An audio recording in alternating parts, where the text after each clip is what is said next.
Making documentary films for the last 8 years, and some of my films have shown on channels like National Geographic and BBC. This is the first film I did independently because I believed that it had to be done independently without any format. And it premiered, it was a 2-year-long journey, and it premiered a month back in Amsterdam, which is the biggest documentary festival in the world. And we had 3 shows, and I had a really amazing, warm response from there. So I'm really keen to have a similar launch in India, and I'm glad I'm speaking to you right now. Now, Mumbai is home to almost 14 million people, and a study by the Municipal Corporation reveals that for every person in the city, there are 6 rats. The rat race reveals the contradictions of a fast developing economy where the rapid consumption and garbage accumulation creates an environment in which rats can flourish and thrive.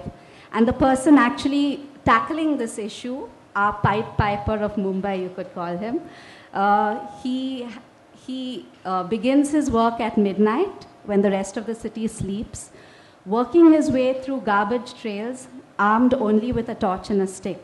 So I'd like to show you my trailer first.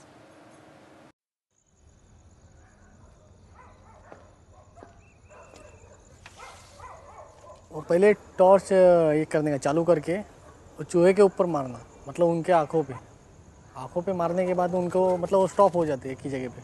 उसके बाद वो within second में उसको मारना पड़ता है. 13, 14, 15. 30 rats, that is bandicoot only.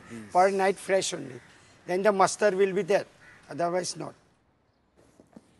वहाँ से लेकर अभी तक मैंने 28 lakhs मारा है. Rats. Day and night means along with my team also. और एकदम वर्ल्ड रिकॉर्ड हुआ था. 1,14,000 मैंने हापकिन भेजा था.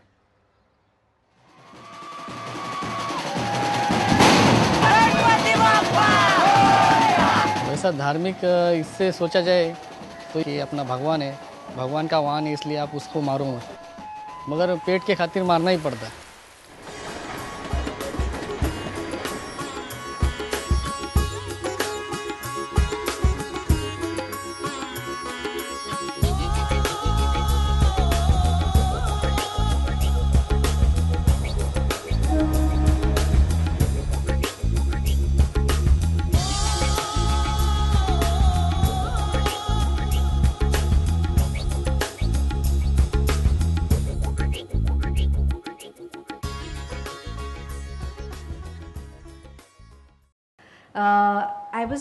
I was living in Bombay for almost 7 years, and then one fine day I opened the paper, and in a very small column inside the paper, I read this article about 2,000 people applying for the post of rat killers, and for 30 vacant posts, and that they were holding auditions to actually decide who would be rat killers. That was my entry point into the film. I mean, this is a city I lived in, and it's something I could not fathom why they would have auditions for rat killers. And frankly, this journey of making this film has been a revelation in itself. The kind of people doing this job who are graduates, they're postgraduates. They come to Mumbai in search of their dreams, and they struggle with this dilemma of their reality and balancing the dreams that they have.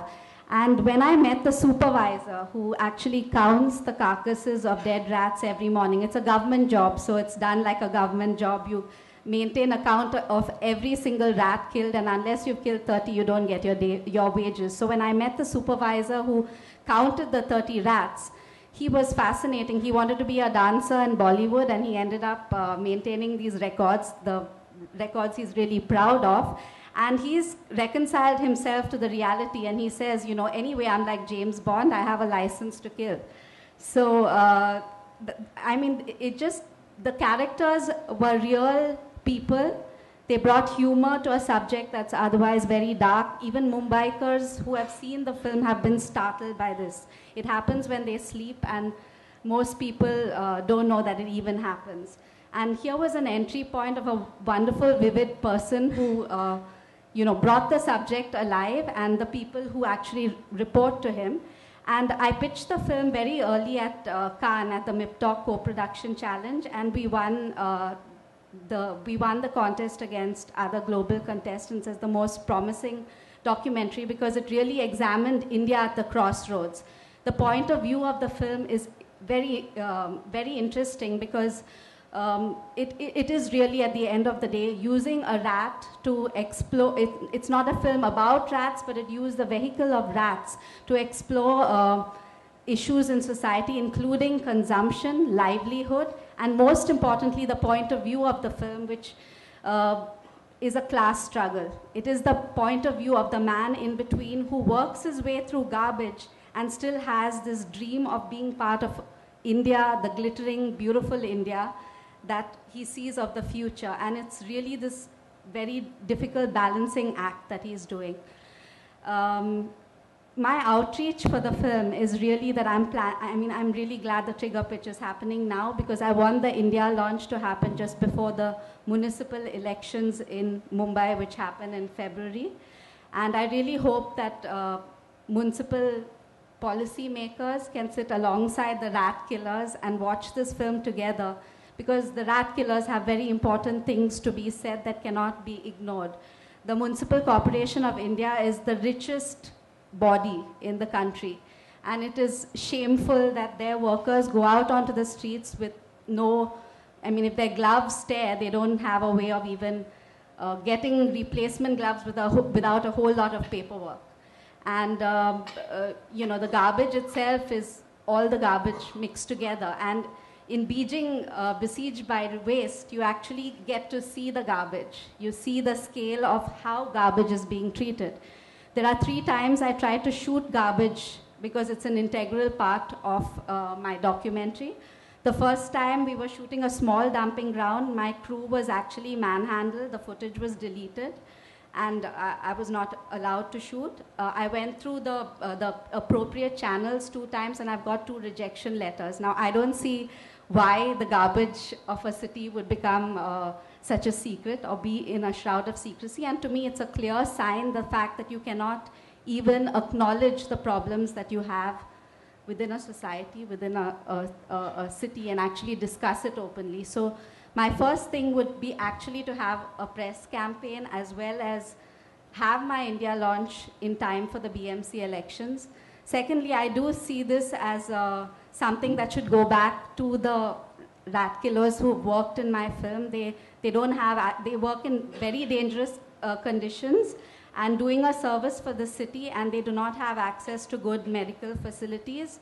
Many of them are graduates and postgraduates, and they're doing this in their interim and kind of hoping for a bigger break. If they had access to any education grants, they study at midnight. There's scenes in my film. They study at midnight and do the public exams just like everyone else. But if they had any kind of scholarship, that would be a great assistance to them.